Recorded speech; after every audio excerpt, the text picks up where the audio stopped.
What up, what up? It's your boy Paul P. I serve God. I'm not God. This is just my opinion. And welcome to another episode of the Nothin to Somethin podcast. Now today I have a guest here with me. I'm talking about actor, songwriter, do his thing when it come down to entrepreneurship. I got my guy, the one and only Nathaniel Anderson in the building. What's up, Paul? How you doing today, man? Man, how is life, bro? How's life? Life is good. Life is good. To all the people out there that support me and know me, if you know me, you're going to really get to know me today. But if you don't know me, you're going to know me after today. Man, I'm excited, to have you here with me today, Nathaniel, man. We're going to have a good time. People are going to get to know a little bit more about you. People who know you, they're going to get to know even more about you. And for the people who are learning who you are for the first time, they're in surprise for a story. You get what I'm saying? I got you. So I'm excited, man. But before we go into that, let's go into a little bit on how we first met. You want to start that up a little bit on how we first met? Yeah. Basically, I met you at an audition for an upcoming project. You know what I'm saying? And I got a callback audition, so I got to see you again, my brother. And then through some mutual friends and everything like that and business associates, and we here now. You feel me? We here, man. God is good, man. We are definitely here, brother. We are here. When one thing that I want to say is that it's when you audition in hundreds of people, everyone don't stick out. You get what I'm saying? And even if it's like, hey, I with this particular person right here, I gotta find somewhere for this person to be in it because I don't forget who this person is. Like, this individual stuck out to me. You were one of those individuals who, when you came in for the second one, I'm like, oh yeah, I remember him. Yeah. You know what I'm saying? Yeah, like, you stuck out. I remembered you, and it's not easy to do that when you looking at hundreds of people. Man, that's you get what I'm saying? That's what's up. I think it's just years of dedication, the right look, the right preparation. Mental, physical, everything like that, and being in tune with God. You feel me? So we all move within the spirit. So my spirit was just great that day, the first audition, and my spirit was even better the next one. So we just linked up, and now we here. You feel me? We here, man. God is good, man. I gotta give him the God is good. You know what I'm saying? So, but and we gonna get into.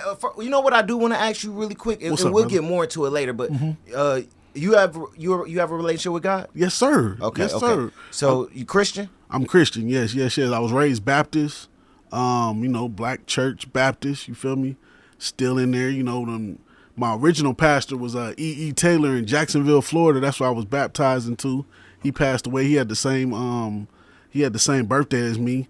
And now I go to Crossings Ministries in Compton, on the east side of Compton. So yeah, I have a great relationship with God. Hey, amen to that.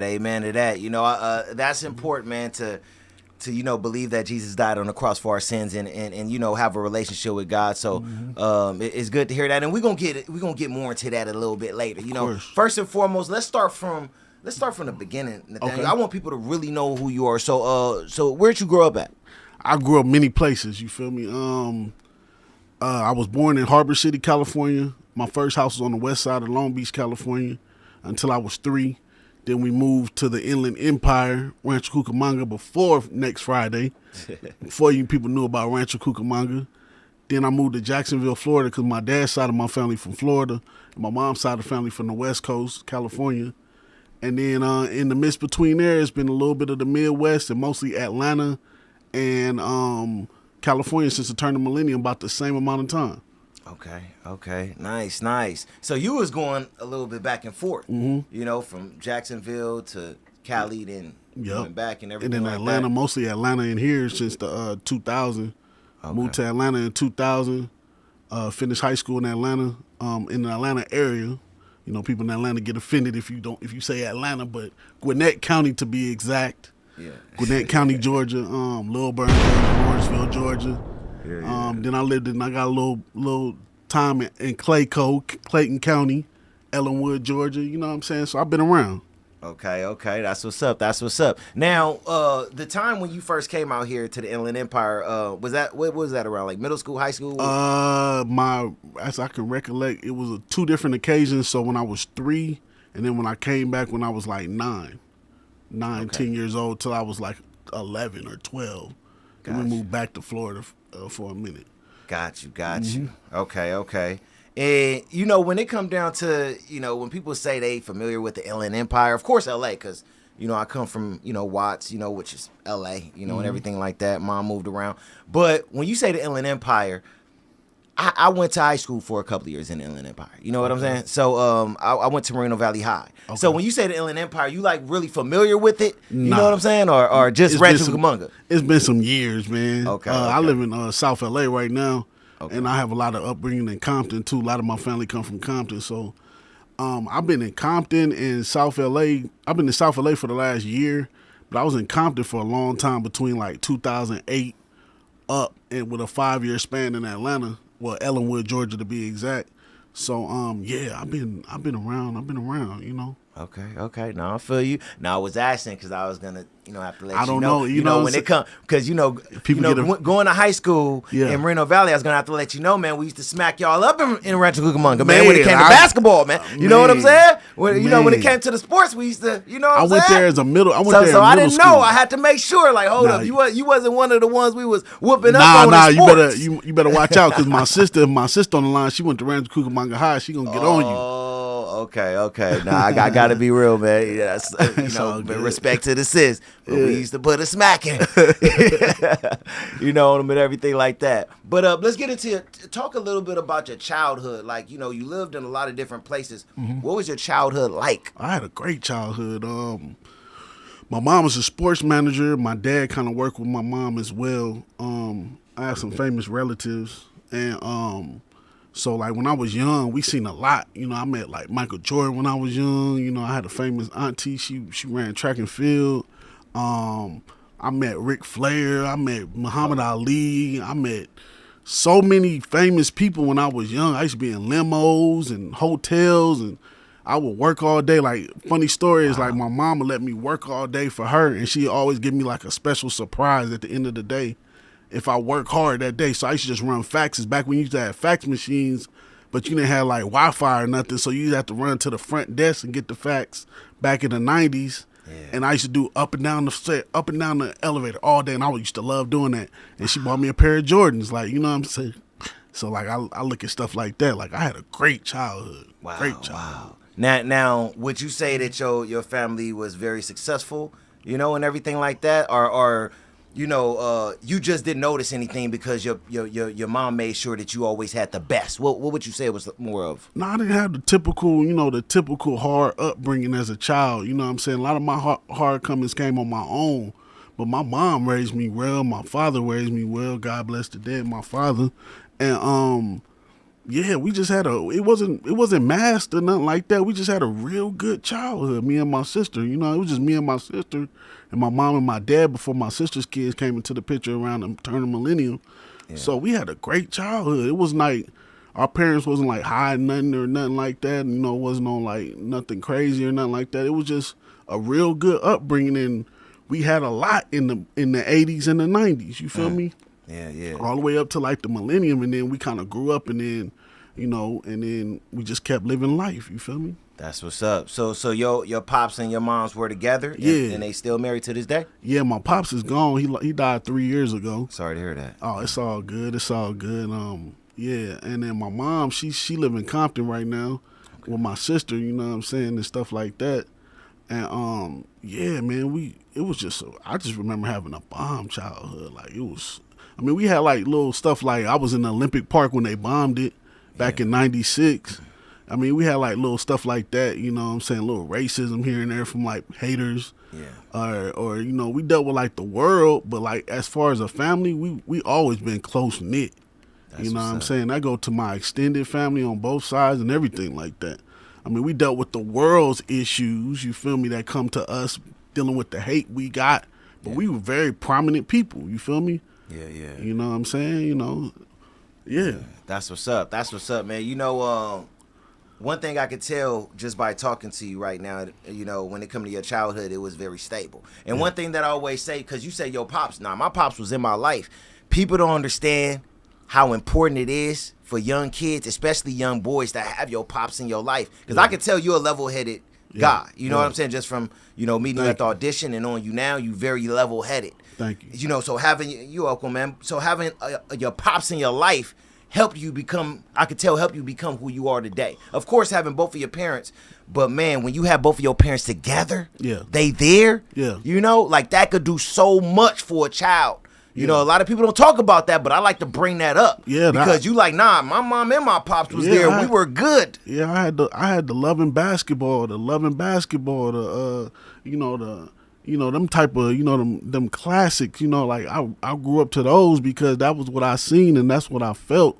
You know, I felt love from my family. You feel me? My parents had their little tips and stuff like that, but that was just natural. But they stuck together. You know what I'm saying? To death do us part for real. Cause my pops, he died about 3 years ago, and you know, it's harder. People don't recognize how hard it is to lose your pops when he was in your life, your whole life. You feel me? When I was in California, he was in Georgia. He used to throw me money, and if I was, you know, he used to film my auditions for me, and you know, we went through the pandemic together. You know, we went through a lot together. You know, and people don't know how hard it is to lose a parent when they're just in your life, your whole life. It wasn't like, oh yeah, my dad, he wasn't in my life. You know what I'm saying? He died. Okay, you know. Nah, it was hard. You feel me? Wow, man. You know, again, rest in peace to your pops, man, and everything like that, man. But hey, look at the man that you are today. Thank you, brother. You know, so your pop's still here through you, bro. He's still here. He's still here through you. My auntie said it the best. My auntie, you know, she said the legacy continues. Yeah. Right. Yeah. Hey, it don't stop. It don't stop, man. Yeah. Hey, you mentioned that your mother was picked to build the Panama Canal. No. My family's my mother's side of my family, she's Panamanian. Okay. And my granddaddy was Bayesian. You know what I'm saying? So my ancestors from my mom's side, they was a selected few to build the Panama Canal. Like they was the chosen few in Panama to build the canal. You feel me? So, and then I like to say that, and then I like to go to my dad's side of my family, like back in like slave times, you know, like past slavery to when, you know, they couldn't drink out the same water fountain and stuff like that. My dad would tell me stories that, you know, they ran a farm where you can't even see with the naked eye how much land you have. So that's my lineage. That's why I don't really take nothing from too many people. Like, people give me grief, you know, from other races, in my own race or anything like that. I think about my ancestors and think of where I've come from.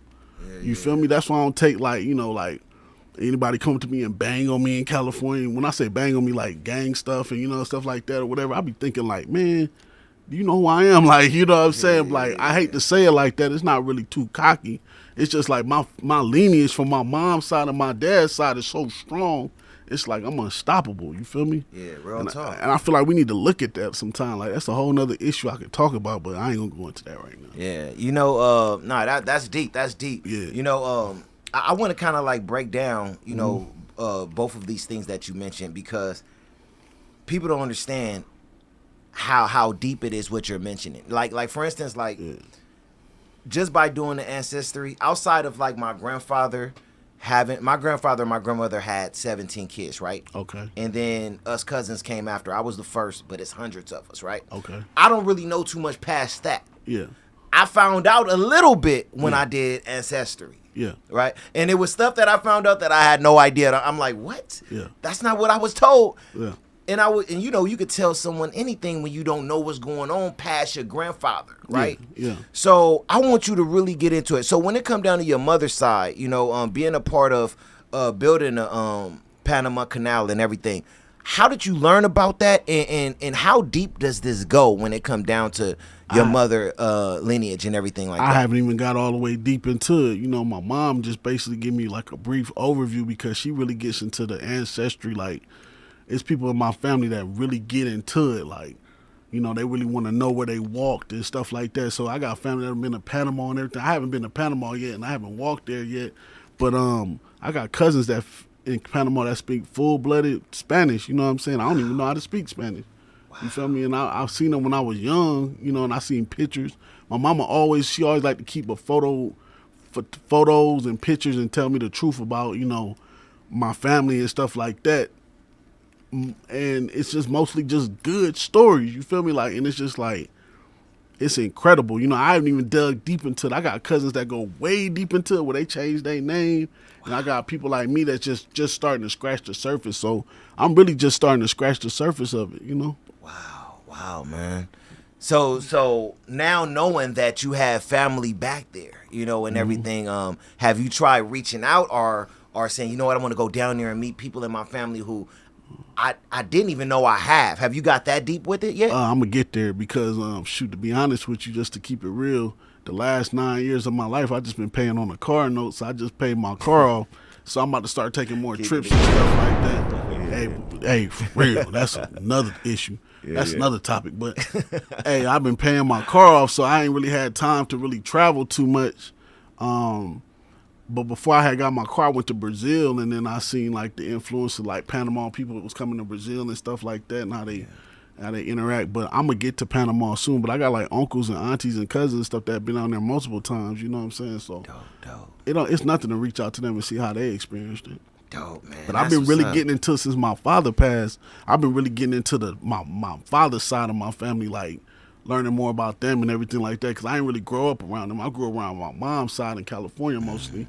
But then my father's side was in Florida, and they started migrating to South Carolina, Atlanta, and then like Georgia and stuff like that too. So after my father passed, I started learning a lot more about my dad's side of the family, which is dope. Yeah.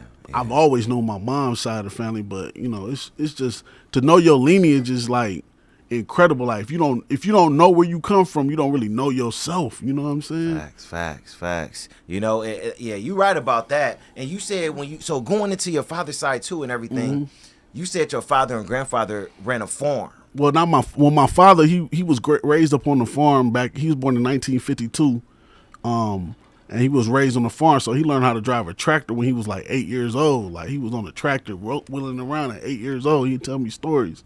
And then, but his grandfather, my great grandfather, his grandfather ran the farm. He died in 1991, 92, if I'm not mistaken. He used to call me Mr. Anderson when I was a kid. Wow. And he died back in the 90s. And yeah, they ran a full farm. You know what I'm saying? I got a cousin right now. It's like she just moved to Atlanta, but she was raised on that farm. You feel me? Wow. And they ran a full farm, like, you know what I'm saying? Like, my great grandfather, he died like chasing a pig one day, trying to get a pig out the ocean and stuff, like out the river, not the ocean, but like, so they ran like a farm, and it's just like incredible. I go down there. I went down there because my father's buried with them. You know what I'm saying, on there on the land, like adjacent to the actual farm. So like, you know, I started learning a lot. You know what I'm saying, about my dad's side of the family too. Wow. And what state is it again? Jasper, Florida. Okay. Yeah. And you also mentioned that there was a connection to slavery when it come down to, you know, your grandfather and everything. Yeah. Is this where the farm came from? Like I haven't even got that deep. I just know my dad used to tell me stories about like he was born in 1952, so he dealt with segregation. I didn't get into the whole slave aspect of it yet, but like he told me like he couldn't drink from a certain water fountain. I was like, dang. And you know how close that is, because that's like, damn, that's my dad. You feel me? Like, you know what I'm saying? Like, 1952, but it's like, it makes sense. He was born in 1952, so when he was a kid, he couldn't drink out a certain water fountain.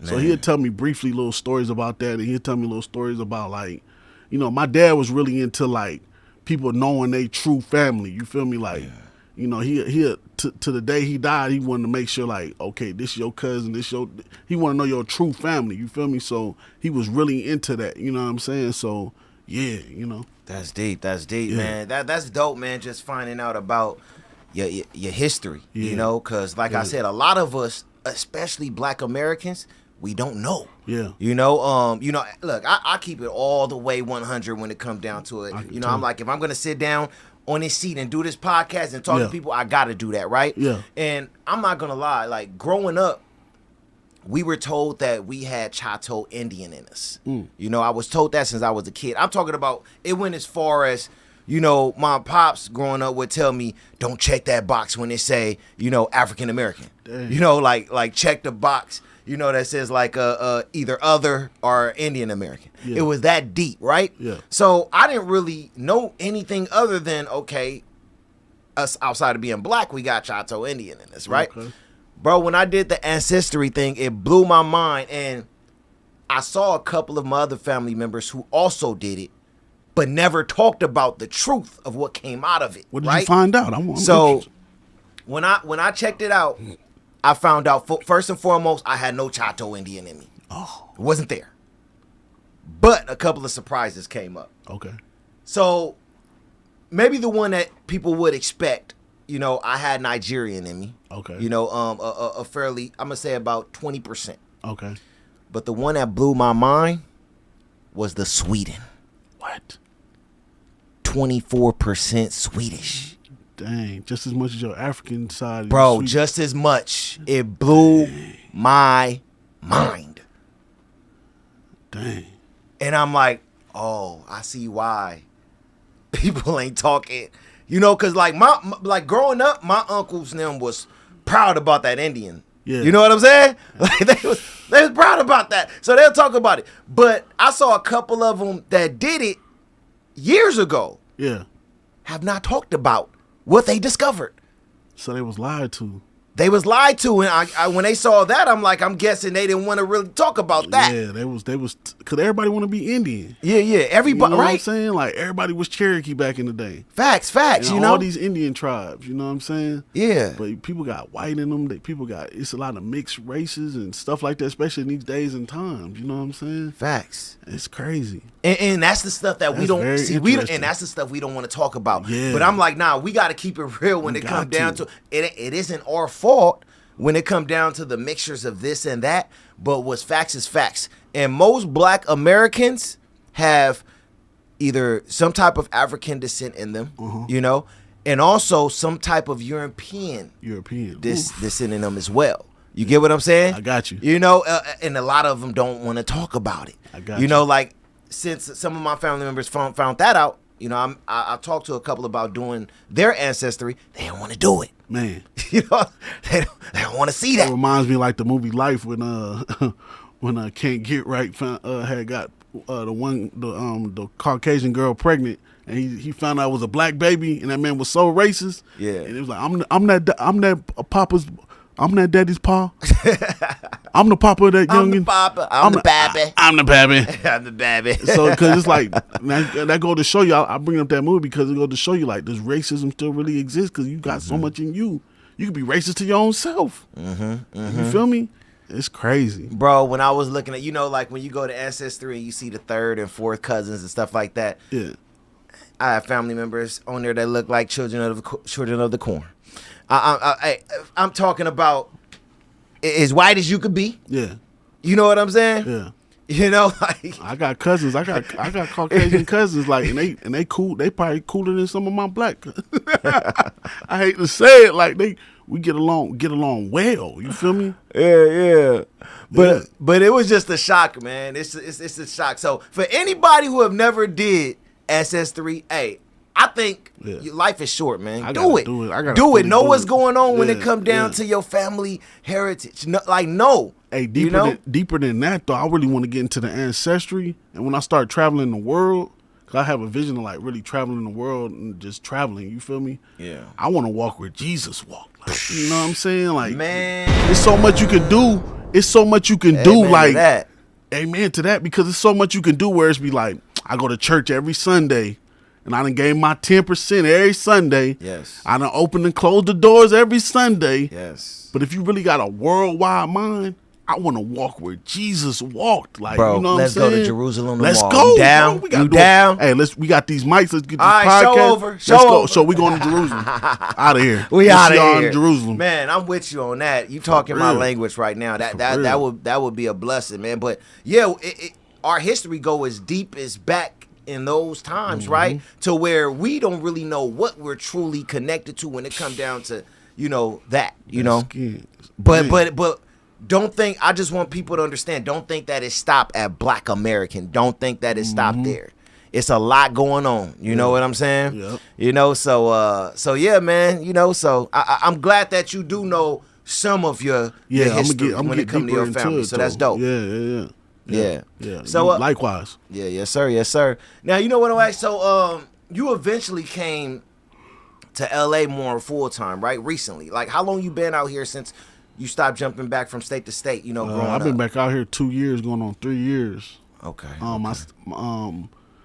My sister always had my back. My mom always had my back too. But when I got grown, my sister always had my back, just as far as my living situation, because I took a lot of risk. You know what I'm saying? Like, you know, they haven't had the high reward yet, but I took in some great risks though. You know, I don't really have no regrets. You feel me? Financially, whatever. You know.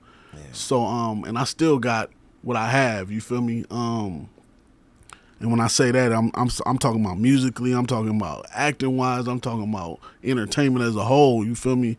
Because to answer your question, I came back about 2 years ago, and then this guy named Varian Cofield, shout out to Varian Cofield, he had a film called Envy Leads the Way that just dropped on Valentine's Day, plug on Afroland TV, if I can plug that. Oh, definitely. Varian Cofield, follow him on Facebook and stuff. He found me on Instagram and he found me on Facebook.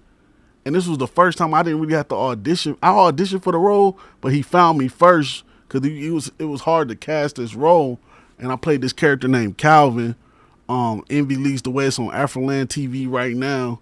And the movie is doing real well. You feel me? And man, I really embodied that character. Like, I had to detox. Like, I was really on some method acting type stuff because it was a very violent character. But yeah, man. That role found me, and then I was working at a grocery store at the time as well. I always hustle. Yeah. So I was working at the Smart and Final right across from Centennial High, if anybody know about the west side of Compton. And I was working at the grocery store. Going up El Segundo, right? El Segundo right there, right by Centennial. I was working at there as a cashier and also doing my acting, you feel me? So, you know, I always had the hustle in me. I've never been too prideful to just hustle. I will hustle flowers. I will hustle.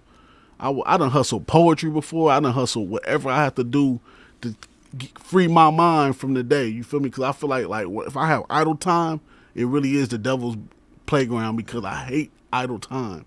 You know, so I try to just, and I've had a lot of idle time. You feel me? So, you know, but I've also had a lot of productive time too. Yeah. So, you know, yeah. Yeah, wow, man. I answered your question. I hope I ain't go off on a tangent too much. Oh, nah, you good. Hey, that's what we here to chop it up. So, hey, whatever you got to get out, get it out. Yes, you know, sir. people Yes, sir. who come and sit with your boy know, hey, this is where you release. Yes, sir. I don't know what happened in other, you know, places and stuff like, but here we release it. Yes, you sir. feel what I'm saying? Yes, sir. But that's dope. That's dope, man. So, what would you say your time being out here was like? And I'm talking about when it come down to being a man, like going out there and trying to build your foundation and going through the ups and downs. What have that been like for you? You know, because we know LA's not easy. Nah. You got to be ready to work. You can't come out here and chill. Nah, you can't. You know, you got to get comfortable with being uncomfortable when you come out here. So what has your time been like for the last 2 years being out here? I'm trying to become a networker more than anything. You know what I'm saying? Somebody wise told me it's not about your talents all the time. It could be about who you took a picture with. Simple as that. So definitely gunshot on that because it's like I'm trying to just network more, just get out of my comfort zone. Whenever I'm not working my regular job, I do security. So whenever I'm not doing my security job and writing, creating music, songwriting and acting and doing poetry, I'm trying to get out here and just network with people and link up with people and stuff like that. Yeah. You know what I'm saying? I have a very good friend of mine, Marwan Granville, PSLA. Shout him out. That's how I connected with you guys and everything like that. He's in the project coming up, and it's our first time working together in a long time. Yeah. Since back when we worked with a guy named Sid Burston and stuff like that. It's been some years since we worked together, but he is a network aholic. You feel me? Like this man will go to the grocery store. He will go to wherever he has to go to for people to hear him and feel his word. You know, sometimes he comes out of his comfort zone a lot. I mean, it's been instances where like people hate on us and like I had to tell them like let's get out of here, bro. Like they just don't like what you're saying right now because you just shining, you feel me, in a dark place, you feel me? So Yeah. that man right there showed me how to network, you know what I'm saying? And that's like my big bro in this, and like I've learned a lot from him just as far as just networking, you feel me? Yeah, dope. Yeah. Now, did you have to go through? Cause I know I did at one point in time, right? Mm-hmm. Did you have to go through like the struggles of, man, how am I gonna pay this rent at the end of this month? Or, dang, I got this note coming up. I don't know how. Shoot, I could be homeless. Yeah. You get what I'm saying? Like, did you have to go through those situations, like when you first came out here and everything like that, being in LA? Yeah, on paper I was homeless for years, you feel me? But my sister has always watched out for me because my sister always kept a stable mind and a stable household and stuff because she got kids. Yeah. So they grown now though, and one preteen. But my sister always had something for me. My mama did as well. You know what I'm saying? My mama done bought me a bed in my new place. I done slept on her floor before at one of her places. I done slept on my sister's, my little nephew's couch bed. I done did all I had to do because I'm just like, I'd rather be just dead if I can't do this acting and this, you know, not even music that much, because music that's a whole nother beast, you know, feel me, that I haven't conquered all the way yet, but I'm still trying to conquer. But with acting, like, you know what I'm saying, this is what I do, you feel me? So it's like, I've taken a lot of risk, you feel me? Yeah. You know, I've spent a lot of money, you feel me?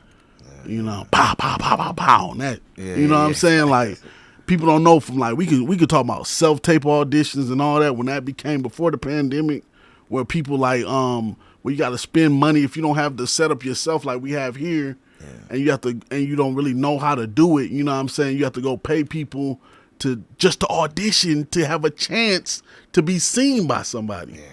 You feel me? And then you not getting these auditions, and you getting all these no's. You're not even getting no no's. You're just getting dead airspace. And then people, and then your agent and your manager telling you like, they seeing you, just keep going, have hope, keep hope alive. You know what I'm saying? And you just like, man. So I done been there. You know what I'm saying? Like, man. You know what I'm saying? I done been there. I mean, so you saying for you, there's no plan B, no plan C. It's only a plan A, and that's it. No matter the age, no matter nothing. It's a plan A, that's it. You know what I'm saying? Now I do have insurance and stuff like that. And you know, my mom keep me right. My mom is my accountant. So nice. She keep me right, you know what I'm saying, just as far as my insurance and make sure everything good, and, you know, credit cards is paid and stuff like that. You know, my credit is good and stuff. But shoot, man, I'd rather just I don't even want to be here if I can't do this. You know what I'm saying? I'd rather just God just take me. You know, I hate to say it like that. That sound real drastic. Like my loved ones would be like, man, don't say that. We love you, but you keeping it real. I'm keeping it real, man. But I'm ready for whatever, though. You feel me? Like, if Denzel walking here right now, Denzel's son, since Denzel retiring, his son walking here right now and say, bro, we need a role for you, I'm ready. You feel me? Like, with y'all, like, I'm ready. You feel me? Like, you know, just give me a couple days to learn the script. You feel me?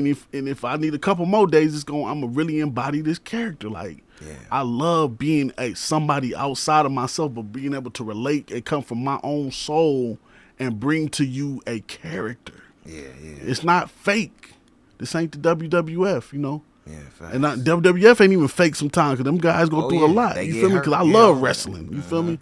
But I'm saying, like, being able to be a character. You feel me? I don't like when people say you acting or call me a thespian now. You feel me? I'm grown. You know, respect me. You gon', like T.I. said, you gonna respect this hustle. You ain't gotta respect. You gonna respect this hustle. Because I done been through it. You feel me? You feel me? You know, man, I love that you keeping it real with, and that's the part that I think is important on this podcast. I say, look, like, let people know the real story, because like we not trying to just put out the message of, hey, look at what I'm doing. I'm doing this. I'm acting. I'm singing. I'm a writer. You know, I'm a musician. No, talk about the steps when it come down to get into these places, because a lot of people don't understand the steps, especially when you come to a state like this. You know, I talk about it, you know, all the time. Like, I was homeless, you know, I was sleeping in my car, you know, I was cool with the other homeless people who was on the streets. Yeah. You know what I'm saying? In my car while the repo man is looking for the whip, right? Yeah. So I've been in those places in LA when people was telling me, hey, come down here, come back to AZ, come around your family. I was in those places, right? Yeah. But I wasn't going to give up. Yeah. I was like, nah, I'm going to make it to that next level of where I'm trying to get to. Yeah. I'm going to find my own balance. I'm not going to just bail out because just like what you said, bailing out for me is giving up on life. Yeah. Bailing out for me is saying, you know what? I don't want to be here. Yeah. You know what I'm saying? Yeah. And I got faith in God. And I know God got a purpose for me. Amen. So I'm going to stay right here in this car. And if they take my car, I'm going to be right here on the streets until that opportunity comes. Yeah. You feel me? Yeah. So I could tell, like minds understand each other. So, so that's the type of things people gotta hear because they don't really know what's really going on deep down. They just see you just got this role, or oh, you going to this audition, but they don't know what you're going through, leading to that audition, leading to getting that role. You get what I'm saying? You give me the chill, brother. Man, I gotta chill because it's funny stories. Like I had a friend of mine in Georgia. We never really talked that much, but we was in the same like crew of people because we was never like gangsters. We was just like a crew of us. You feel me? Like. Atlanta, like it's like ATL is really like that. You really have crews of people. Like when we was in high school, we had our own crew, and then they had a crew, but then you had gangs and stuff too. So that movie ATL is real. So when I was in Atlanta, I had a friend of mine, his name Koozie. You know what I'm saying? That's my boy.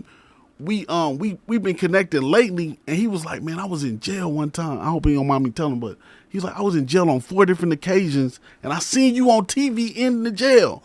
On 4 different occasions. I was like, what? I was like, bro, you lying. He was like, I ain't never lied to you a day in my life, bro. I feel like that was a sign that I need to reconnect with you. You feel me? Like, he seen me on a dating show. He seen me on a TV show. He seen me on Spike TV. He seen me on 4 different times he was in just jail, not prison, but just like holding cell type stuff.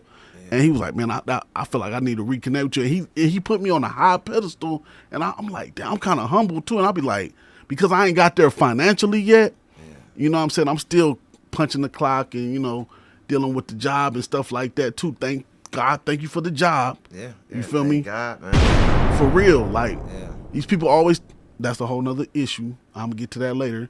But this man was like, I seen you 4 different times on something you act. He was like, bro, keep going, bro. He was like, how you do all this? I'm like, I said, God and really just the right people and just meeting people.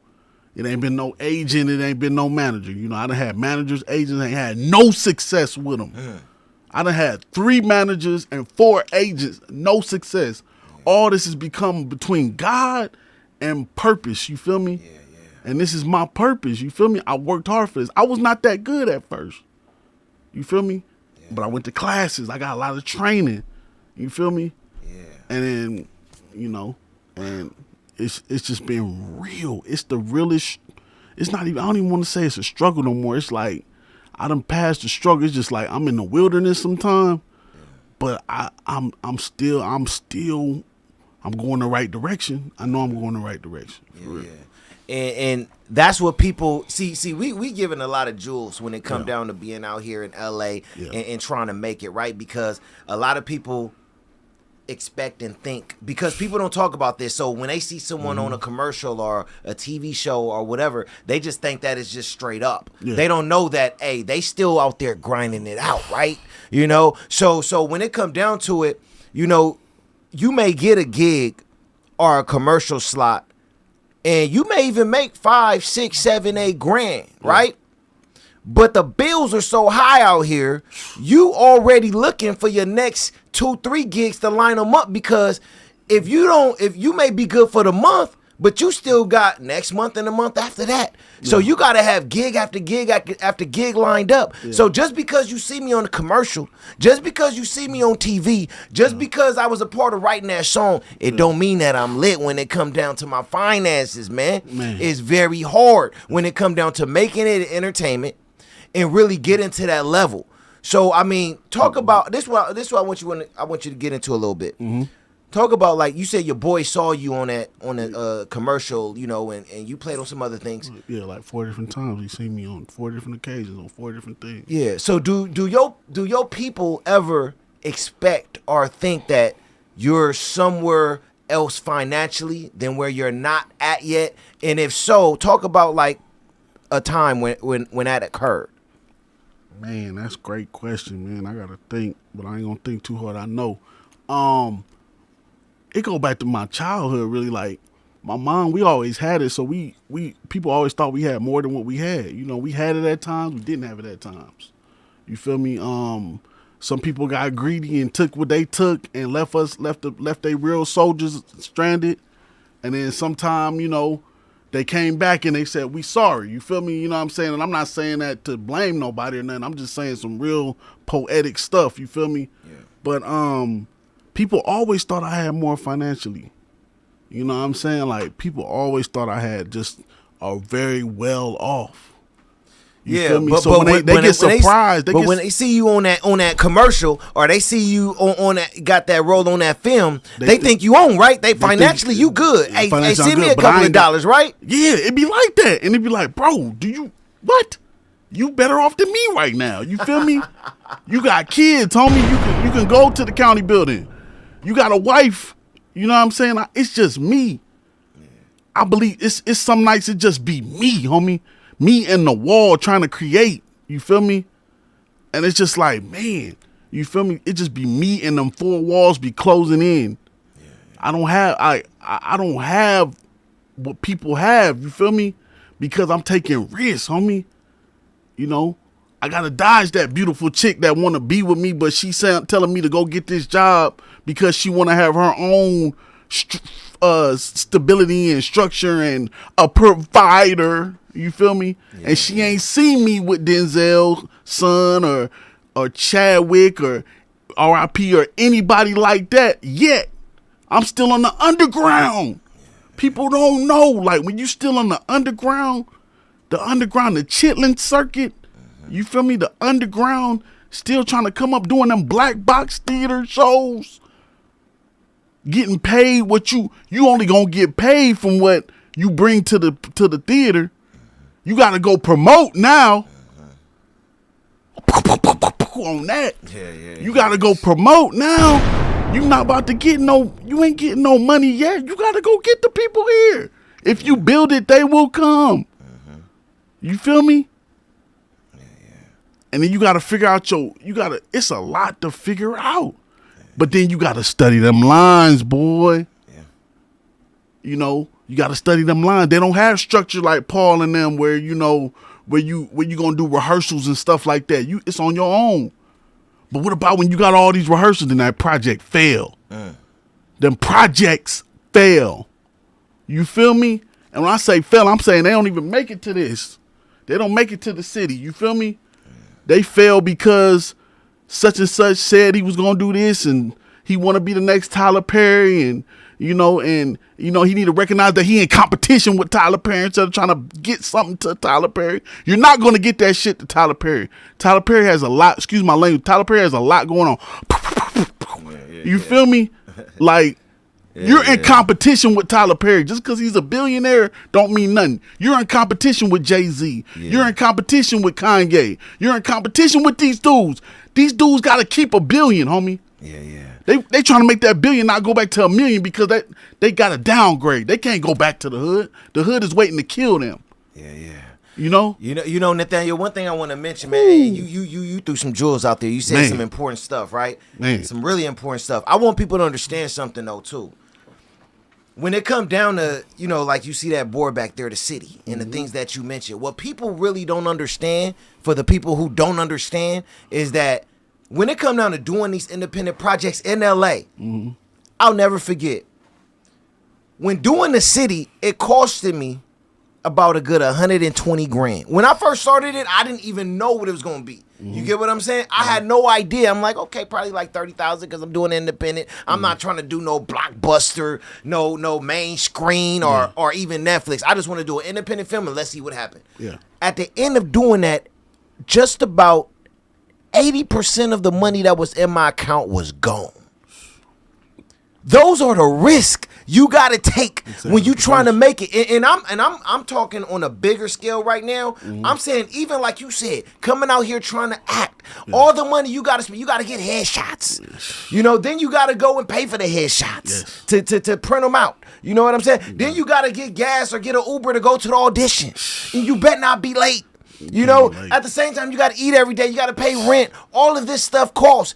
It costs to make it. It costs to get into entertainment. It costs to live in L.A. and try to do and get on the grind like you're trying to get on and make it to the top. It's not easy. You are far from it. It's not easy. So that's why I think these conversations are important because a lot of times people see me and they think, oh, Paul P just got it going on. But they don't understand they don't know what I was going through when I was doing the city. I kept my cool. I stayed standing up straight. But they don't know your boy just about went broke. And guess what? Didn't know where I was going to make $1. When and where I would ever make $1 from doing that. No clue, no idea. Just had a vision. Same thing with this podcast. When I got this and started putting it together, about 80 grand. I'm keeping it real with people. I'm keeping it real because I want people who watching this and people who come from where we come from to know, hey, it's even the ones that you think are doing cool and keeping it cool, they took major risks to do that, and you don't know what they got going on. Trust me. You know what I'm saying? They can't go back. They can't go back to the, you got the jealous boyfriend or the jealous girlfriend now. They done got, like, let's say a Taraji or something, you know what I'm saying? One of my favorite actresses. She can't go back to that old boyfriend that, so she got to get a baller now. You feel me? She got to, or this, that, and the third. Like, people can't go back to their old struggles. Right now, I'm living on Fig, homie. Like, my homegirl was like, you got to get off Fig. I live on Fig. I live on the Blade. They call the Blade on Fig. I've been there for a year. In the hood, In the hood. You feel me? A white man to look at me and say, what's wrong? What's going on, man? Why you there? I'm good, though. I'm in a nice little gated area and I got a couple cameras and God got me at night. I sleep well. You feel me? You know what I'm saying? I can't get I don't have I'm just there right now. That's where God got me. It's a beautiful struggle, though. It's beautiful, though. You feel me? It's beautiful because you're going after your dreams. Exactly. You know it's leading to your purpose. Exactly. You get what I'm saying? Exactly. A lot of people, let's be real. And I'm not saying this for everybody, but a lot of people give up on their passion and their purpose and just say, you know what? I just want to live a normal life. And there's nothing wrong with that. There's nothing wrong. But I want people to know the inside of when it come down to the ones who like, you know what? You got to get to that next level. I got to. And I don't care what it takes. I don't care what I got to do. I'm going to get there. Outside of doing anything that go against my faith, of course. Yeah, of course. That's first and foremost. But I'm talking about when it comes down to the grind of it. The grind. Like, hey, if I got to go broke and I got to eat Spam and Top Ramen noodles for the next 6 months, then so be it. Man. So be it. That's the life I'm going to live. Yeah. And that's what I'm saying. Like, I could see you have that same mentality. When I mentioned like the numbers that I was saying, you don't understand. That's saving up from businesses and stuff, right? And saying, I'm going to give it all up for this. For this. You get what I'm saying? Executive producer. That's believing. That's believing in yourself. That's believing in God. That's believing that, hey, this may be a risk, but I'm going to take this risk. Hey. Because, hey, for me, if I'm not living my purpose, if I'm not going after my passion and stuff, what is life for me? I don't need to be here. You feel what I'm saying? Yeah. So, man, one thing that I wanted to ask you too. What's up, brother? You talked about being on Fig and everything like that. Yeah. What is it like coming out here to Cali and being in the hood? And I know you're around gangs and stuff like that. What is it like for you seeing that side of LA while you trying to make it, but you have to be there? What is that experience like for you right now in your life, and even like in the past? What have that been like for you? I done seen them. I done seen the worst of hoods, and I seen them the beautiful hoods. You know what I'm saying? And it's just like people be concerned about me, and I be like, I'm good. You know what I'm saying? God got me. Like, God has really protected me, man. If you don't have a relationship with God, you need to know you got to have a relationship with God. God has protected me. You feel me? I come in late every night I work security. I come in at 2 in the morning. You know what I'm saying? I got a nice little gate. I come in. That bad boy might open and shut sometime, but on the most time it closed. They got cameras. I got neighbors that, I don't even deal with my neighbors or nothing like that, but they know, like, if something go down, we got each other back. It's a small little community, but I'm not going to be here forever, but I'm not going to look back and I'm not going to forget where I come from. You feel me? Yeah.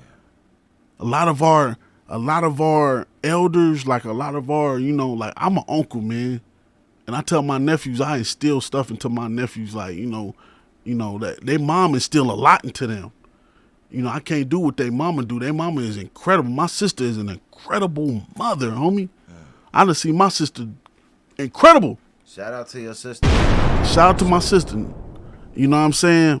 But as far as like a man, I've been having like a grown relationship with my nephews now, like going to the gym and getting our minds right and everything like that, even with my niece and everything like that. And it's just like, man, God got us. You feel me?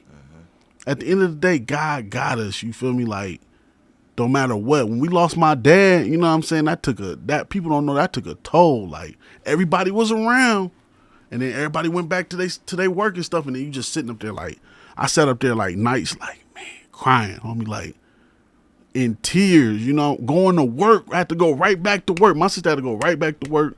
I went to work, you know what I'm saying? I'm in the bathroom at the church, like, working at a church as a compliance monitor, just crying. The minister come and say, "You need prayer?" I was like, "Yes." Yeah. I'm talking about boo-hooing like a baby. You feel me? Wow. Had to get it out because my dad died tragically. You feel me? Yeah. You know what I'm saying?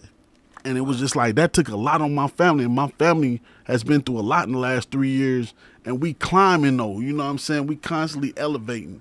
You know what I'm saying? I got to shout out my mother. You feel me? My mother done been through a lot. Man, shout out to your mama. Shout out to my mama, man. My mama done been through a lot, you know what I'm saying? Like, and it's just like she has a struggle. She has not even a struggle. She has a story that people just need to hear, and she done been there. She done had her own foundation. She's been a hustler. She's been a saleswoman. She's been a everything, you feel me? A accountant, you know what I'm saying? And I look up to my mom, my sister the most, you feel me? Yeah, that's big. That's a blessing, man. Straight up. It's something about the moms. We know that, man. I say, like, hey, you could be a good pops and be around your kids your whole life, right? But it's just something about the mom. Mm-hmm. Like I look at my mom, it's like that's one of my best friends. Yeah. And I'm gonna be real with you. I'm gonna keep it 100 again. Growing up with my parents divorced, I didn't feel like my mom loved me at a point in time when I was a kid growing up, right? Because when they divorced, I got sent out there with pops, but because my parents, they had me at a very young age, so being out there and being away from my mom and my siblings, I'm like, why you send me out here, But it took me to get older to understand, my mom was young and she had to take care of all of us, right? Yeah. And I got to hear a lot more, and I got to see the type of person my mom was, and she never stopped looking out for me, and we just got super close as I got older, and now we just like, one of my best friends. I love my mom like it ain't no tomorrow, right? So it's just something about that relationship between, a child and a mother that's just like, it's unbreakable. You get what I'm saying? That's funny you say that, because I told my mom the other day, I was like, man, you did more for me as an adult. You know what I'm saying? You did a lot for me as a child, don't get me wrong. But as an adult, you done did the most. Mm-hmm. You know what I'm saying? My mama got my credit good. I had no credit 9 years ago. My mama got my credit right. You feel me? Yeah. It's people come to my mama like, I need to talk to you. Like, it's people in the hood, like, in the burbs, like, people, they come to my mama like she the oracle. That's what's up.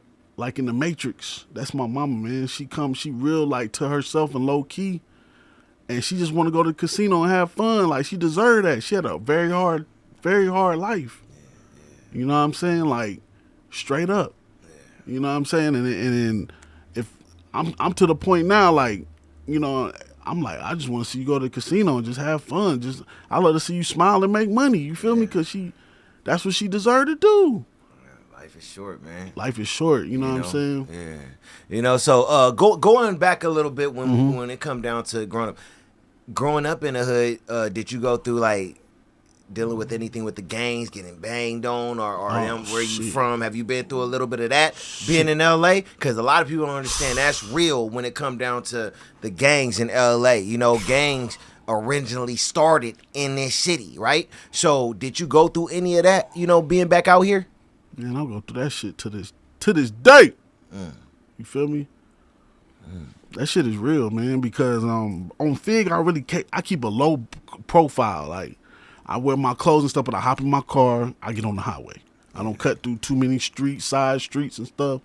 You know what I'm saying? I stay on like a borderline of like a Blood and a Crip neighborhood. You feel me? But I don't know nothing about that. I got friends and stuff. They tell me they know how to go every street. They know all the gang terms from every street. Yeah. You feel me? I never banged, you know what I'm saying? But I ain't gonna act like I never wanted to. I did want to at one point, but my sister stopped me from doing it. It was one time I was really about to join the gang, and my sister was like, she didn't know I was about to join the gang, but she knew it was something I was going on with me. And she said, you about to stay your ass in this house. She told me just like that, and I said, okay. You know, that's just respect, you feel me? But I never joined the gang, never got jumped in or nothing like that. So, you know, but I've been banged on in front of my mama going to church. Somebody littler than me. And when you get banged on, I tell you people, when you get banged on and you don't come, when you get banged on, it's gonna happen. Somebody gonna come up to you and say, what's bracking, what's cracking, where you from? When this happened, don't become Billy Bad. Nah. Hey brother, hey brother, turn into Malcolm Farrakhan in this mug. I don't want to be disrespectful, but hey brother, I was just chilling, man. I'm just chilling, brother. Like, you know, you gotta know how to politic. You know the politics. You know what I'm saying? It ain't even about it's just politics. You feel me? I had it's not really even about I had an Obama shirt one time in Long Beach, and Long Beach is all Crips. I was getting on the train in Long Beach. I guess there's one blood. He was just happened to be one blood that got through the cracks. And he seen me, and I had on some blue jeans and an Obama shirt. And he was like, and he banged on me, and I just mind my business, and boom. You know, and I go home and tell my sister something. She'll take me to the dealership, like, you about to get a car and you have to deal with this. I tell my mama, when it happened in front of my mama, she was like, whoa. She didn't know, you know what I'm saying? Like, she didn't know how real it is out here. It is real in LA. And you know what's so crazy? That's the part that the mothers, even though they out here, they don't know. Like, it was funny growing up, you know, in LA, it'll be certain streets that we know as boys and men not to drive down. And my mom, she had a red car. And it was me, my brother, and my cousin, and it was a street that she accidentally went on, right? And she's not thinking, she just driving. We're like, Mom, get off of this street right now. What you doing? You in a red car. We're not supposed to be here. So my mom is like, what are y'all talking about? She just driving. Next thing we know, we pull up right after a stop sign, and it's about 7-8 gang members that start chasing the car, throwing up their hood and everything like that. And then they see us, they go running even faster, trying to say, my mom like, she like, oh my God. I'm like, look, Mom, a lot of times the women don't understand and know what we go through as black men in the hood and everything like that. And one thing that I said straight up, like something that you just mentioned, you know, when it come down to staying away from all of the drama and trouble, you know, we were hotheads when I was younger. I was a serious hothead. I'm not even gonna lie. When it came down to my family, the people I love, I was very defensive. You mess with my family, now we got an issue, right? But eventually I got stabbed. After getting stabbed, I told God, if I live through this, I will never ever get into a fight again, and I would change that mentality when it come down to fighting with others and everything. And I haven't fought since. You know, so, you know, a lot of people don't get that opportunity, but yeah, you gotta know how to be calm and chill out here, man, because, you know, you think you Billy, you know, you think you Billy. Who do you think? You think he don't think he Billy as well? You better believe in fact, he think that he bigger than Billy. Yeah, I need to hear that right now, because I've been on the edge a little bit lately. Like, I work in my security job because it's very tough. And you kind of have to defend yourself at times, but I had to calm down a little bit myself, because it's like, you know, it's been situations where people even love me more because I have to come back and apologize because there's so much going on. Everybody's coming at you with, like, you working a door at a security. That's one of the toughest jobs because it's like, it's a mental job. You feel me? So it's like, you know, and then people sizing you up and, you know, you got to pat people down, make sure they're not bringing no weapons in, and then you dealing with your boss, you dealing with everything. You feel me? So, like one of my boss came to me like, I can't believe you be going through all this. Like, I'm tired of people trying you. I'm like, man, I'm cool. You know what I'm saying? Yeah. But I do be getting into it with people sometime, and I got to really just calm down and recognize I got a divine purpose here. You know what I'm saying? Nice. So I needed to hear that, brother. I appreciate you saying that because I'm a grown man, but you still you just instilled something into me that I needed to hear. Yeah, you yeah. feel me? I mean, that's what we should be doing. You know, as men. You know, telling our stories because someone could learn something from your story. Yeah. You know? Yeah. And like I said, literally, man, like, I took that very serious when I was laying in my hospital bed and I was praying and I told God, you get me through this. I will never fight again. I didn't just say it to say it. You know, like, let me just make it through this. No, I said it and I meant it. Yeah. You know? Because a lot of times we could prevent those situations. Yeah. We can, you know, but because of our ego and pride as men, especially, let's be real, as black men growing up in these environments and places, our pride kicks in, our ego kicks in, and we don't want to back up. Because it's not really, you know what I'm saying? It's not even a hood thing that much. I went out to Moreno Valley, I'm like, damn. Everywhere. They banging hard out here. I went out to Lancaster, I was like, okay, let me get back to L.A. to the peace and quiet streets of Fig. Yeah. They active on these outskirts too, and I'm like, dang. Yeah. You know what I'm saying? Like, man, you gotta know people. Like, you know, you gotta really know people, but you gotta move accordingly. You feel me? Mm-hmm. Yeah, you better always believe and know that it's someone out there just as big and bad as you, or badder. You know, and badder. You know, like a lot of times I see those situations, and I was in that place at one point in time too. But I look at these situations, like, let's say like a Pop Smoke, you know, and some of these other issues to where. I'm looking at it like, bro, why you got 7-8 dudes, why not just give it up? Why try to fight for this and fight for that?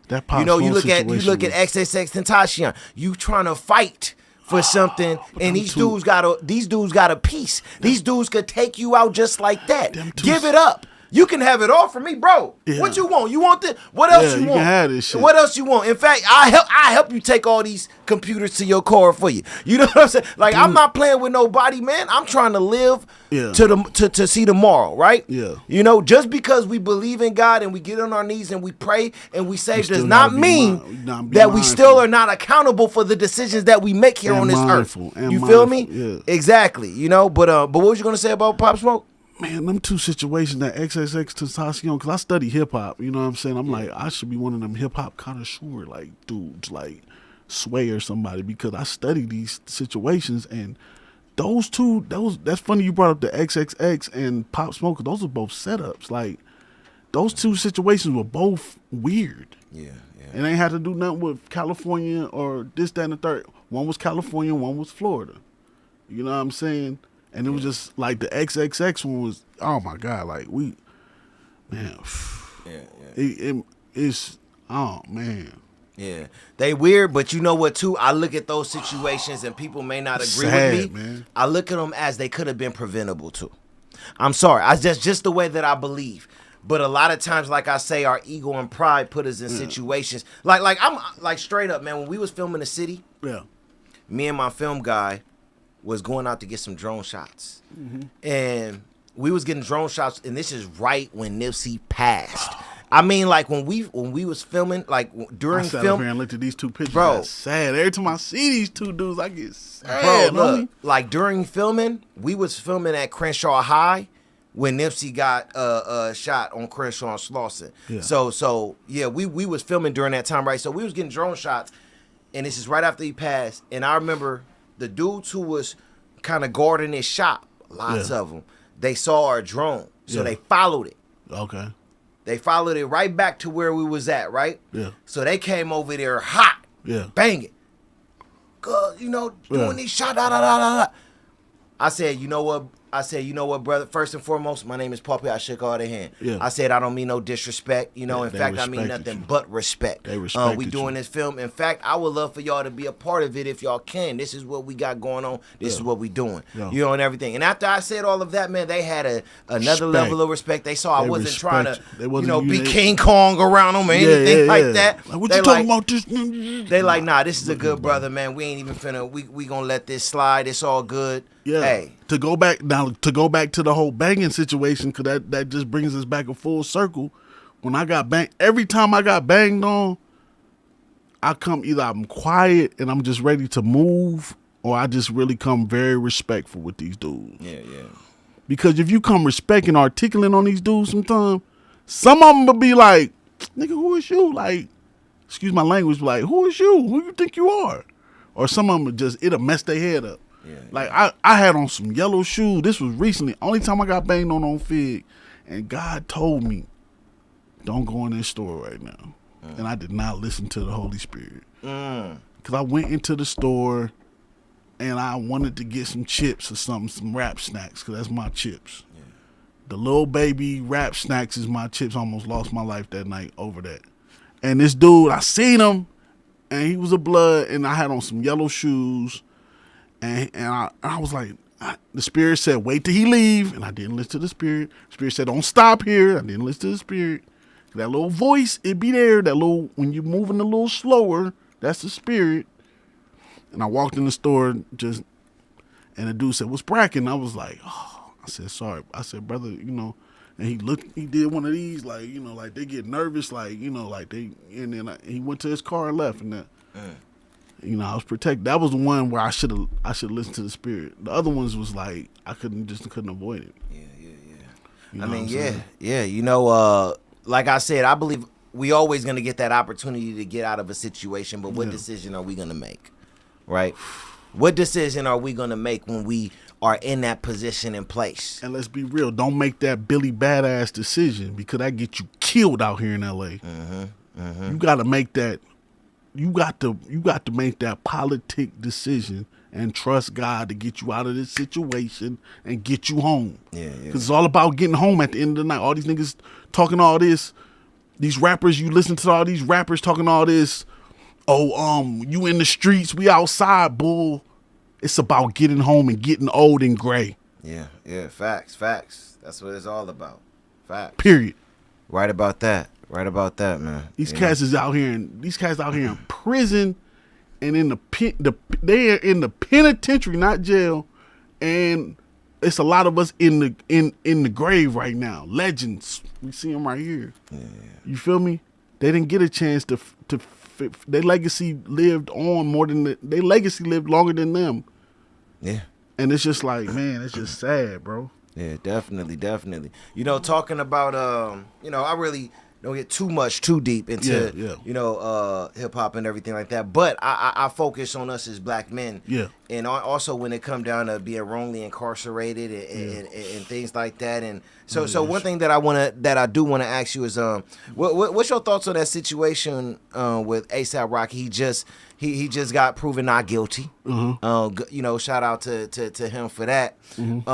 What's your thoughts on that whole situation? Because it was dealing with his friend, and they got into it, and everything that happened from that. What are your thoughts on that whole occurrence right there? People don't know that's a very sensitive subject, because when you get into it with your friend and your bandmate, it's like a different. Like, that was a very unique situation, and a good thing he had his beautiful wife to help him get out that situation. Straight up, she helped him get out that situation, you know what I'm saying, with influence and everything like that. And I don't know the details of it, but I know how it is to get into it with a friend. Yeah. And then you lose your friendship, and you in courtrooms and all that over friendships, like, you know what I'm saying? Yeah. So that was a very unique situation, you know what I'm saying? And I believe, like, he got out the situation. Yeah. You know what I'm saying? He first thing he gave his glory to God. He gave God the glory, you know what I'm saying? Yeah, facts. Because he had that other situation overseas too. You feel me? And that was on camera too, you know what I'm saying? But this was a very unique situation, so it's a very sensitive subject. And thank God that man got out that situation. Yeah. Hey, amen to that. One thing, because you keep seeing Rocky get into these situations and everything. one thing that I say, you know, and thank God that he didn't get no time. I don't want to see nobody get no time, you know, and this is his friend trying to make sure he get time. Yeah. It's I say this all the time, man. Like we as a community, man, we have issues, man, with coming together. Yeah. You know, we have serious issues. We are so divided, it's a shame. As black men, I'm just talking about us for right now. Yeah. As black men, we have issues when it comes down to us, you know, coming together and sticking together. You get what I'm saying? Yeah, because it's like, man, I'm sorry to cut you off. No, you good. You good. No, say what you was going to say. I get so nervous around other black men now because it's like we sizing each other up so much. You know what I'm saying? I get so nervous. But then you got some brothers I will ride for. Like, I'll meet brothers. I'll be like, brother, we can change some stuff. Yeah. You know, but then at the same time, I don't want to be no hypocrite out here, you know. So I really want to, they're diving into a lot of roles. Like, let's get to acting now, where they're diving into a lot of roles in Africa and stuff like that. Yeah. Like, people don't know, like, Michael B. Jordan and the director who directed Black Panther and stuff, he's diving into a lot of African roles and stuff like that. I want to dive into some more of these prison roles, these dudes is wrongfully incarcerated. You feel me? Yeah. And I feel like it's a lane for that, you know? And I believe you're talking about Ryan Coogler. Ryan Coogler.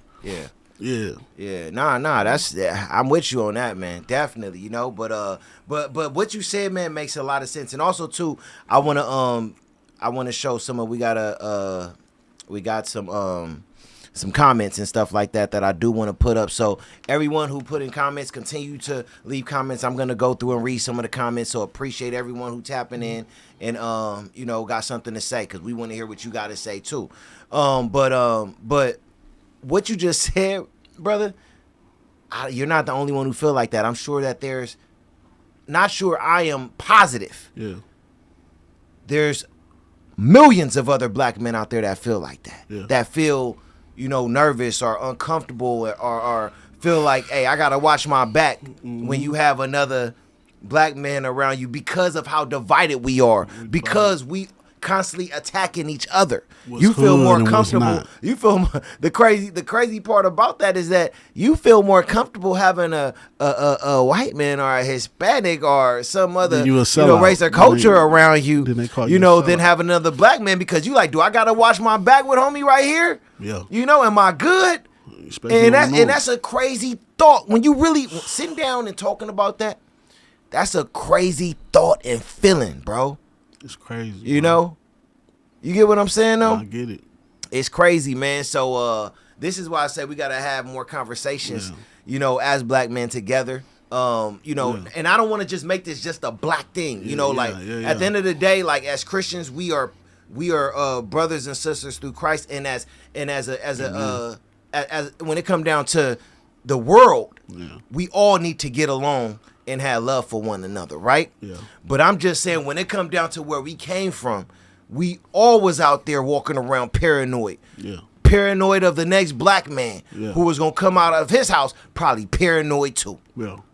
You know what I'm saying? Wow. You know, but one thing I did want to say about ASAP before, you know, we go into reading some of the comments is seeing how many times ASAP is going through the things that he's going through, because, you know, like, this is like the second or third time, you know, ASAP constantly going through something. I hear ASAP always mention God and everything like that. I really do hope that ASAP use this time to get even closer to God. Yeah. And it seemed like he is a believer, but become a believer who walked that walk. You know what you get where I'm going with what I'm saying? Yeah, I understand. Because a lot of times we don't understand that we're chosen. We're chosen to do something greater than what we think we're doing that's already great. Yeah. You get what I'm saying? A lot of times we got to remember that we were put in this position to utilize our purpose. A lot of people don't always do that though. Yeah. But you have a platform. Yeah. You know, you could change 200-300 people's lives right now just by going and saying something in front of your followers. You got followers. So when you get up and say, I thank God, and I wouldn't have got out of here if it wasn't for God. I want to hear you say that a lot more, and explain why you thank God. Get deeper into that, because I'm not gonna say I'm getting tired of it, because it's always a blessing to hear someone mention God's name. I want to hear people talk about Jesus more and say, I thank Jesus for dying on the cross for our sins. I want to hear more of his name, because you never know what God people are talking about, even though it's only one true God, right? Yeah. But I don't just want to hear when you get out of something or you get in a war. Yeah. I want to hear you just cut on your camera, get on your platform, and just speak about how good God is and why he's that good, and let people know why they should have a relationship with him as well. That's what I want to see and hear. Because I'm tired of just, I got out of trouble, I thank God. This wouldn't happen if it wasn't for God. That's been the then same express story. It more. You get what I'm saying? That's been the same story since Rodney King and all. Like, you know what I'm saying? Yeah. I mean, can you speak your thought? What are your thoughts from that? When it come down to just having that relationship with the man above and everything like that. I think sometimes we try to I just hate being a hypocrite. Like, it's been times I've been a hypocrite. You know what I'm saying? I just hate that feeling. Yeah. You know what I'm saying? Where it's just like, I don't want to tell somebody what to do. You know what I'm saying? But at the time, sometimes people need to know what to do. They need direction in their lives to make it. You feel me? And God needs to be talked about more, because we fighting the devil. It's devils on our TV every day. Them people that talking about they gods and stuff like that, they the devil, homie. Yeah, they pushing an agenda, homie. Yeah. I ain't gonna get into the, this, that, and the third, you know what I'm saying? But they're pushing an agenda to corrupt our minds, homie. Facts. To corrupt the neighborhood's minds, and they've done a great job at that, homie. Yeah. And that's the devil. You feel me? But it's time for God to rise. You feel me?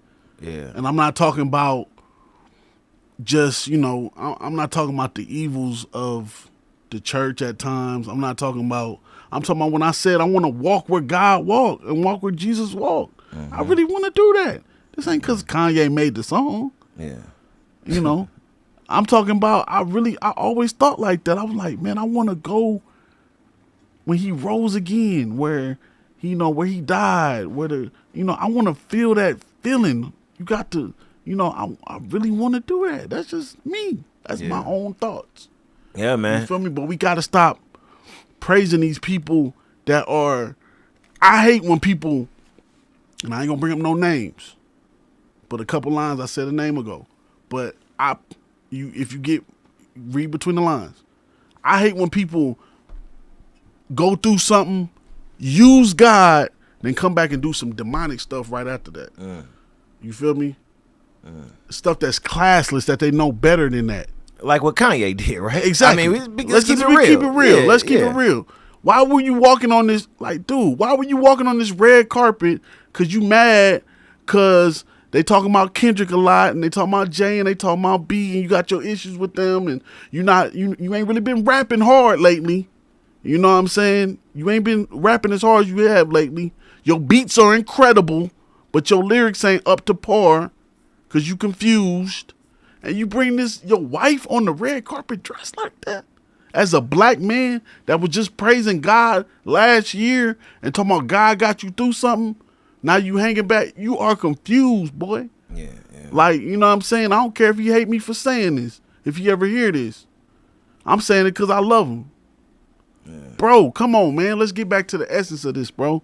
Yeah. People like Kanye, one thing that I always say is, man, I believe he's going through a spiritual battle. He's going through something to where the only thing that could change that is him making his life right with God and him drawing closer to God. Don't play with God, one thing that I always say is people want to say God's name, and people want to claim that he's in their world and life, and that's why they got this award, or that's why, you know, they this or that happened to them. But people is really not doing what it says in Proverbs 3:5-6, where it says, trust in the Lord with all of your heart and lean not on your own understanding, and all your ways submit to him, and he will set your path straight. People ain't really living that verse. People just want to say the name God. People just want to say, hey, this is why I am where I'm at. But one thing that people don't understand is that, hey, the devil give you gifts as well. Damn. Somebody told me that online. The devil will give you everything you ask for as well. Yeah. So you may be saying God's name, but how are you really living? Yeah. Where's your heart really at? Yeah. If you really trust in God, then why you saying this on the camera but going home and doing that? Yeah, that's true. That's true. How do we know that isn't the devil who didn't who didn't lay those things in your lap because he said you can have the world, all you got to do is turn your soul over to me. Man. You get what I'm saying? Yeah, I get it, man. So that's what I'm saying. We got to understand that there are things going on out here that a lot of people have covers over. Man. If you really saying God's name, show it. Represent that. Express that. They right around us in L.A., dog. Because what's done in the dark is always gonna come in the light. You know what I'm saying? Straight up. Yeah. Let's look at what people are saying in the chat a little bit. All right. That's what's up, man. Okay, we got Giving Life 706. What's up with you, my brothers? I'm an 80s baby that grew up on 75th in Vermont that made it out, and I'm a military vet, man. That's my bad too. Let me go to make sure that the screen's here. Again, Giving Life 706. What's up? What's up with you, my brothers? I'm an 80s baby that grew up on 75th in Vermont that made it out, and I'm a military vet. Man, shout out to you, man. Giving Life Thank you. 706. You know, that's a blessing that you decided to do something good with your life. Yeah. And you didn't let the hood make you. You know, you was like, nah, like, this is where I come from, but this ain't who I have to be for the rest of my life. So, you know, it's a blessing to just see you, because you right in the 75th in Vermont, that's right in the middle of the hood. Got out. Right there, and got out, you know. Served our country and served the country, man, straight up. Helped change the world. Straight up. Man, we salute you. Like, Yeah. literally, like, if I can say that, if I'm not being improper, you know, I salute you, like, in a street term, salute you. Definitely. You got what was this? Oh, Amarachi. Shout out to Amarachi, man. What up?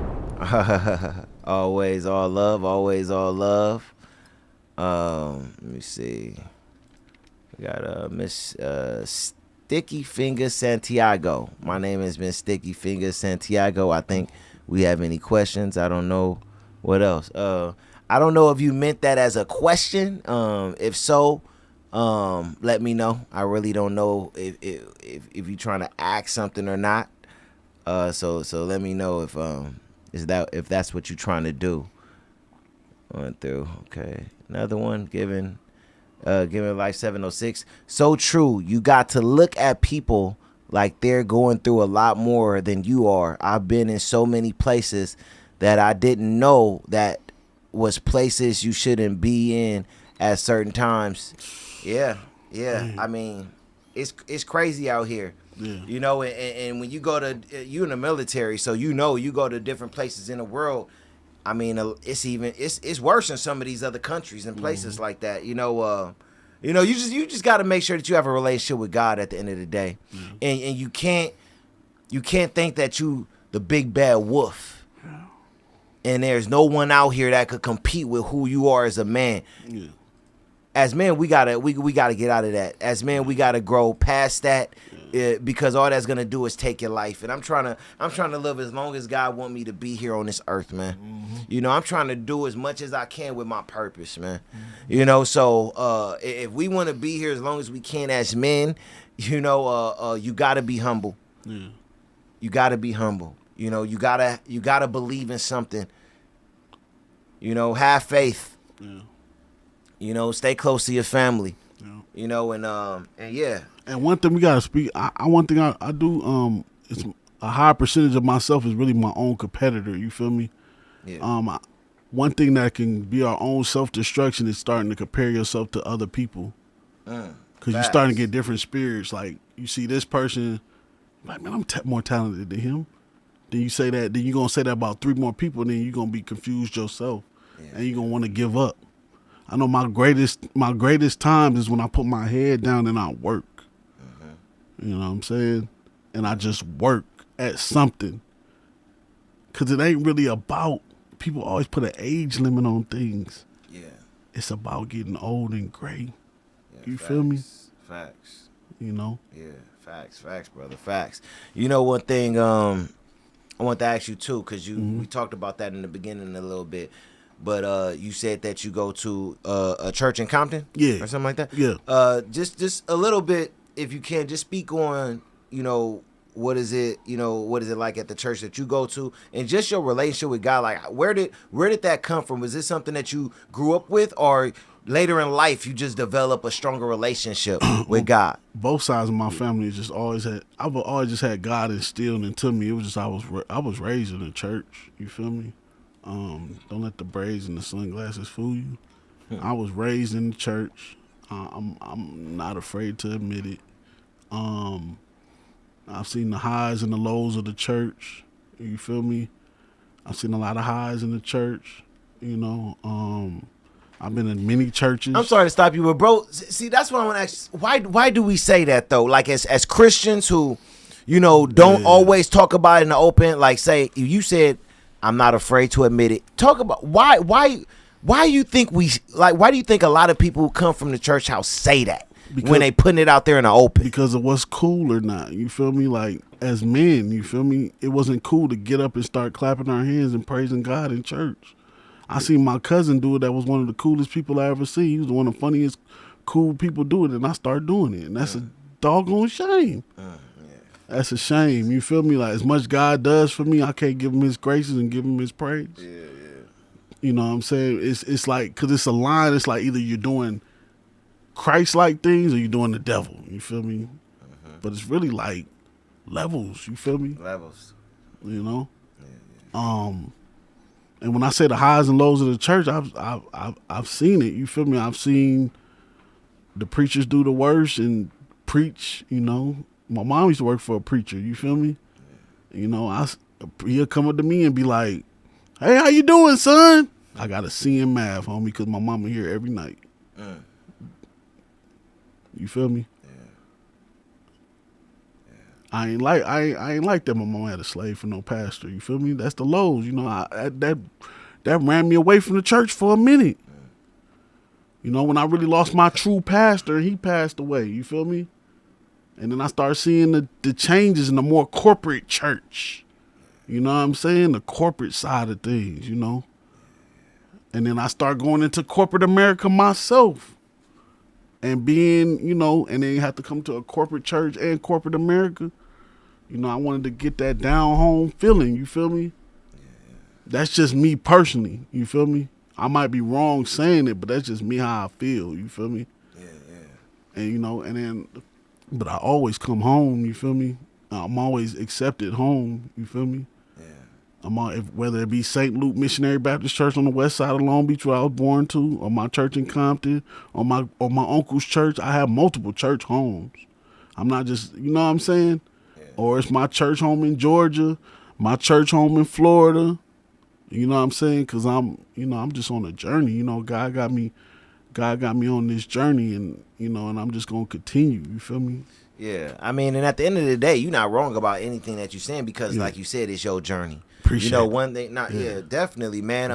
You know, one thing that I think a lot of us went through that who grew up in church, because, you know, when it come down to old school Pentecostal type churches and stuff like that we grew up in, we didn't want to live like that for the rest of our lives. Yeah. So a lot of times we got 18, we became 18, 19, 20 because of the fear, the stuff that we were told. We didn't see the light side of you know, the kindness and the love that Jesus, you know, talk about and put out there in Matthew, Luke, you know, and things like that. And John, we didn't talk about that. We talked about, you know, the Old Testament, you know, side of things when it comes Don't down cuss. to the Bible. Exactly. Don't cuss. You know, Don't do this. You wrong. You're sinning. You're a sinner. We grew up focusing on Ephesians and things like that. That's constantly condemning us. You know, so we didn't really understand the Bible. We was just going off of what they were saying, and we wanted to get the heck up out of there, right? Yeah. So it took me to become an older man to start to build in my relationship with God, and then start to find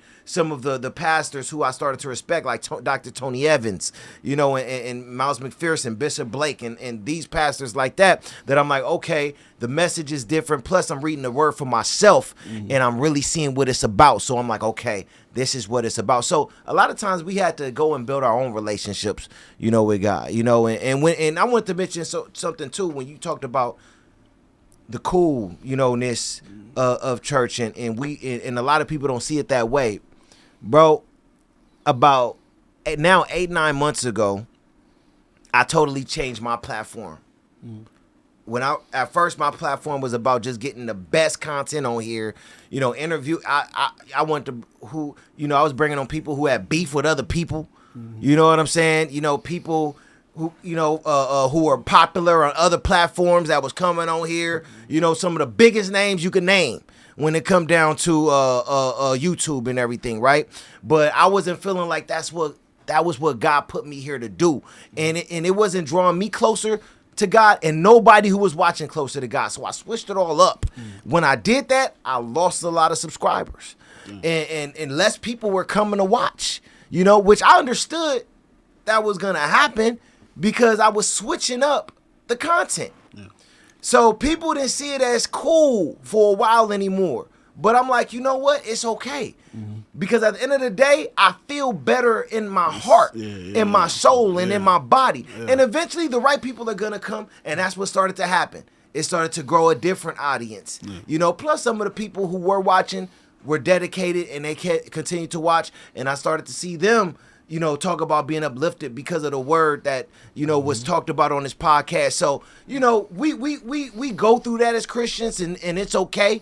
At the end of the day, it's about us putting a message out there and representing that man above. So that's what it's about. To us, it's cool. To me, it's cool. Yeah, it's cool. You know what I'm saying? Get grown, it's like, when you get grown, it's like, because there's so much peer pressure, like, I remember when I was young, it was like, you couldn't even really say you went to church around certain people, like, you know what I'm saying? Like it was like you getting picked on, and yeah, you're right. Let you you a church boy. You a church boy, and let you be a virgin too or something. Oh man, it's over. over. It's a wrap, homie. You might as well go to homeschool. Yeah, facts. Yeah, you ain't lying about none of that, bro. We wasn't going to school in middle school. I ain't talking about church and all of that, bro. Not at all, But it's different, it's definitely different now. But before we get out of here and everything, I just want you to talk a little bit more about you as an actor and songwriting. Where are you at with those things? Because like you talked about earlier, man, you out there grinding, you going through a lot of ups and downs. It's not easy. The financial side of it is not easy. Where are you at right now when it come down to acting and script and songwriting as well and everything? Songwriting is that's my favorite thing to do, is being a songwriter, because it's what I control, and it's me tapping into God, and it's all God, you feel me? I don't get, my mama love it, you know what I'm saying? My nephews and them love it. But I get a lot of hate from it too, like even in my older age, and I've been doing it for 20 years. Yeah. Imagine being on a job for 20 years and you get to your 20th year and you ain't even got no kind of retirement or nothing, and people just mad at you. Yeah. For doing what you want to do. Facts. I mean, you ain't, they just mad, and you finally found your lane, you feel me? So I get a lot of hate from that. People telling me don't do it, this, that, and the third, but it make me happy, you feel me? But acting and being another character, I get a lot of respect from that. Yeah. I don't get respect. I don't get the same amount of love from both together, 'Cause I come from like that Tupac cloth where he was like an actor and I'm like, damn, we need more of that. Yeah. We need to if we had 10 Tupacs right now, man, it'd be a whole other world. Yeah. You know what I'm saying? You don't Like see that too much no more. you don't see that in the rapper and the actor that's really passionate about like that can stop and be like, okay, I got enough songs right here. I gotta do a movie. Like I got enough right now. Like if I blew up tomorrow, I go do a movie in Africa or something like that. I could drop an album. You know what I'm saying? I got songs. You feel me? I got hits. Yeah. You know, and it's just like, and then as a songwriter, it's just like I believe in myself. You feel me? I feel like I'm dope. You know what I'm saying? You know, and if you don't feel like I'm dope, forget you. Like, you know what I'm saying? Like, I'll stop talking to you. Yeah, Cause you have to think like that. You have to believe in have yourself that much. As a songwriter, you have to believe in yourself. You have to. I mean, I'm not that young. You feel me? You feel me? I'm not that young. And I've been at this for years and I haven't made it yet. In my eyes making it is making a living off of it. It's not having a Bentley and a mansion. It's making a living off of it. You feel me? Yeah. I couldn't go to the studio as much because I had to buckle down the last 9 years and pay my car off. You feel me? Now I can, you know what I'm saying? But it hurts. It really hurts to really, I don't even like to say rap. I hate that word. I hate that word. I'm starting to hate the word artist. I like songwriter. Y'all said I'm a songwriter. I ain't got no, I haven't got no accolades. I never got nothing. You know what I'm saying? Like, I hate to be negative, but that's just what it is. You know, I lost a lot of money. You feel me? Yeah. But I got a lot of dope songs that nobody heard. I got a dope feature from a dope artist that nobody heard.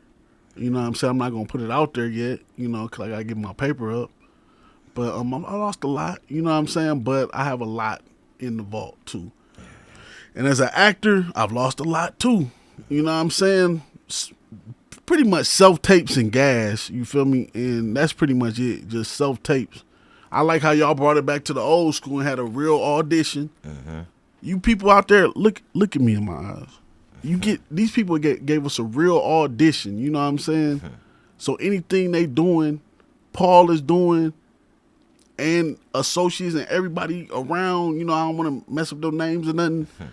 You got to really we got to get back to that. You know, and I'm not no old dude just saying that. I'm saying that like y'all use the pandemic as that, but y'all was doing this before the pandemic because y'all lazy.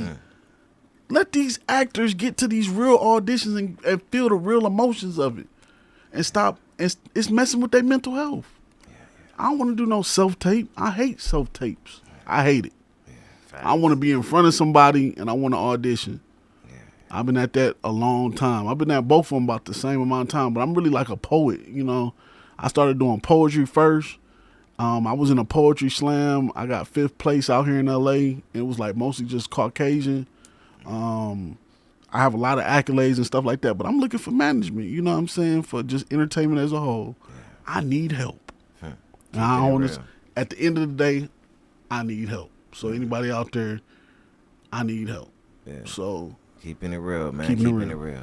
You know, like everything that you've been saying, I think is very real and authentic. I respect it. It's raw. Thank you. And yeah, you know, you're welcome, man. And thank you as well for mentioning the situation about the auditions, because when it come down to it, man, when it come down to me, I want to connect with individuals that I'm gonna work with or I may work with in the future, right? I'm a straight hands-on person. I'm not even a big texter. I'm like, get on the phone with me. For the ones who are texting, you must not really know me much. I need to connect, right? Or we'll lead up to that place of connection. But after we got a connection to where we talking on the phone, I don't want to continue to do this texting and all of that. I'm a hands-on person. So I couldn't just do self-tapes. When people ask to send self-tapes, only if you have to, but I'm like, nah, come to the audition. You get what I'm saying? Because I need to see you. I need to feel your emotion, your energy. I need to know, or do you got goosebumps? Are you shaking? Are you confident? I need to see all of this. You know, that's just me. Everybody's different. I'm not saying that the method that, you know, Universal or Paramount or whoever else is using is wrong. I'm just saying that's what works for me. You know, so I appreciate you acknowledging it and respecting it, brother. I really do. Thank you. That was my first audition in a long time where it was a real audition. Yeah, that's what's up. That's what's up, bro. I appreciate it, man. Thank you for these opportunities, brother. Man, appreciate you too, brother. Before we get out of here, any shout outs to anybody or anything like that, man? Yeah, I want to shout out Varen Coldfield. The movie Envy Leads the Way is out right now on Afroland TV. I play the role of Calvin. Afroland TV is an app. Envy Leads the Way is the film. I want to shout out Amber Nicole Gilbert. Trazion, I'm in that as well. I play a police captain. That's coming to Tubi very soon and more streaming networks. I want to shout out my mama, my sister, my family, my aunties, uncles, relatives, everybody watching. Yeah, I've been in the gym for real, so I'm ready for them Michael B. Jordan roles. So y'all holla at me, you know what I'm saying? And yeah, like let's get it. Let's get it. 2025, trying to stay alive. 2026, I'm in the mix, baby. I'm ready. I'm ready for whatever. I'm ready for whatever, for real, with this acting. Like, I've been at this for a long time. Man, I'm ready. So if anybody, they be like, oh, that's Nate. Yeah, that's Nathaniel Bryan Anderson, the little puny kid that done came up, and I'm swole now. I've been in the gym. I've been on my creatine and my water, and I'm ready for the Michael B. Jordan roles, period. Man, hey, bro, let them know your Instagram handle, too, because maybe they looking out and reaching out for you, man, so let them know where to find you. My Instagram, I got my artist Instagram is Nate the Ghostwriter, NateTheGhostWriter, like a ghostwriter from the show back in the 80s. That's why I got that name. My acting page is Nathaniel Bryan Anderson, NathanielBryanAnderson, no spaces. Follow me on IG. DM me for any business inquiries. Facebook is Nathaniel Anderson, NathanielAnderson. TikTok is the same. I'm not on X. I'm not on anything else. I'm on Instagram, Facebook, and TikTok. And just DM me, man, for business inquiries. I'm talking to some people in Canada right now about doing some stuff, whatever. If it's legit, that's a whole nother topic. Dealing with the people that's legit. Thank you for the pause of the world that's legit, too legit to quit, because watch out for the scams. Because they on the internet like crazy. Yes, they are. Facts. Watch out for the scams. Yeah. For real, man. And also, too, my guy Pizzazz, who be making sure everything is good, if you could put all of those tags in the description and make sure that people could see exactly where to find Nathaniel Anderson if they want him to do an acting gig, if they got a spot for him, if they want him to write a song, whatever it is. Hey, make sure you hit Nathaniel Anderson, man. Dude is talented, he's gifted, and as you got to see here, a great man of God. Great man of God. You know what I'm saying? That's 100%. There ain't nothing, no sugarcoat, nothing. I love God. Amen. Hey, man, it's your boy Paul P. My guy Nathaniel Anderson right there. We love you all. We out of here. Hey. Yeah.